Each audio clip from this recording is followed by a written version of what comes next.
one big thing I want to talk about in the greenhouse is after we have filled our trays, we've seeded, we've covered them, we've put them on our greenhouse bench. What's the next process? Germination, obviously. And that's a big thing when we're growing crops, obviously, is having that proper germination, having the right amount of heat, the right amount of moisture. And it really determines, makes or breaks, your seeds overall and what your crop's going to look like overall. If you really poorly maintain that, clearly you're not going to get a good crop. If you really stay focused with it and pay attention to it, especially earlier in the season when you're dealing with a lot of cold, maybe cloudier temperatures versus middle summer where it's really hot, which can both be issues. But two things we're constantly checking on daily is that the temperature in our greenhouse is not too hot nor too cold. So crops typically like to stay around 55 degrees at a minimum. Anything below 55, you're going to start seeing stuntage issues as your plants grow, maybe malfunctions or mutations in the actual crop as it grows all the way to the field, and you might not know it. So really making sure things like tomatoes, peppers, for instance, are really temperature sensitive. Definitely need to be, like tomatoes, definitely should be at like 60 to 65. Granted, that's a lot to heat, especially in our New England climate. So our greenhouse stays somewhere around 55 to 58 degrees throughout the nights on a given basis. We have a big Modine heater down here that can heat this whole greenhouse in about a couple minutes once it gets below that temperature. Keeping track of your thermostats to make sure they are in the right setting, and once you're really getting going is monitoring them. We have this cool app called Sensor Icon. I'd have to look it back up. We can put it in the link below. But basically what it is, it's a Bluetooth sensor in here that monitors heat and it monitors temperature, and it monitors humidity. Apparently I can't speak today. But that thing's great because it's Bluetooth, so I can kind of in a 200-foot range of this greenhouse, as long as I'm in a clear view, I can pull up my phone and say, hey, it's 85 degrees in here. Why haven't the fans or dampers opened up yet? Or it's 54 degrees in here. Did the heater kick on at night or not? And that's one big thing. Every night I go to bed, I can look from my window to see, okay, it's 58 degrees in the greenhouse, the heater's kicking on, which is essential.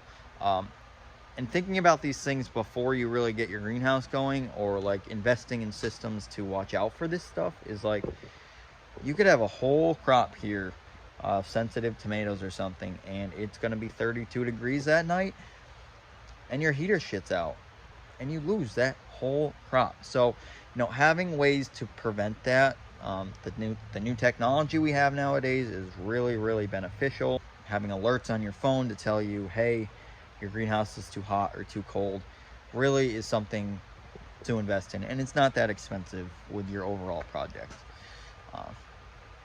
The other thing I want to talk quickly about is moisture. Moisture in your trays, and people always say, I like to have drier trays to prevent disease. Others like wetter trays to, keep your plants moist. It's all dependent on your cell tray. If you're having a 200 cell tray versus a 32 cell tray, clearly you have more mass in each cell to either retain water, or vice versa, not enough to retain that water. So especially on our farm with the diversity that we do, we really need to monitor different settings, different plant stages, different cell sizes, to really make sure that we're getting that adequate moisture. And the simple thing we do is kind of a weight test of the tray. If the tray's really light and you can pick it up with your pinky, it's probably too dry. And if you can pick it up with your whole hand and it's really heavy, then I really wouldn't recommend watering it. That's really grower preference, and it's something you kind of have to adapt and learn over time. I still pick up trays sometimes and I'm like, could that use more water? Or, that might be okay. I tend to, verse on the drier side, because a little less moisture will in return kind of give you the benefit of less disease potential, dampening off, rotting in the actual trays because of that moisture sitting there. And we can go into future videos about ventilation, about air movement in your greenhouse, and so on, which we'll probably do some videos down the line in this series as we get deeper into our season.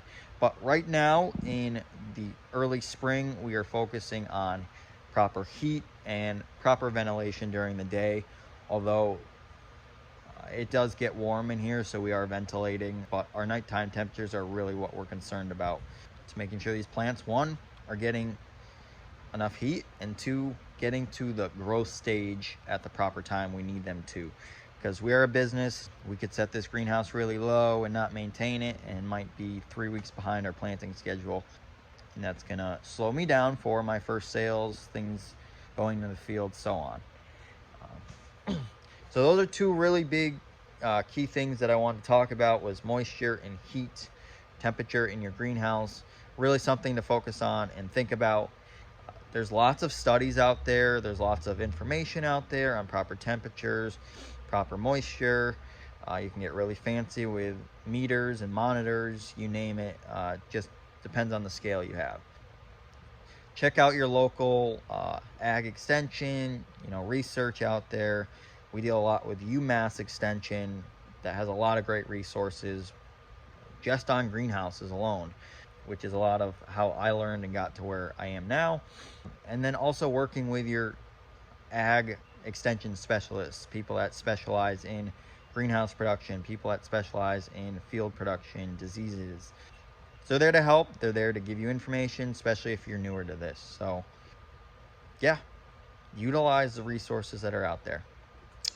Anyways, we're gonna get back to seeding. We have a lot to do today, and we will stay tuned with more greenhouse series videos for you.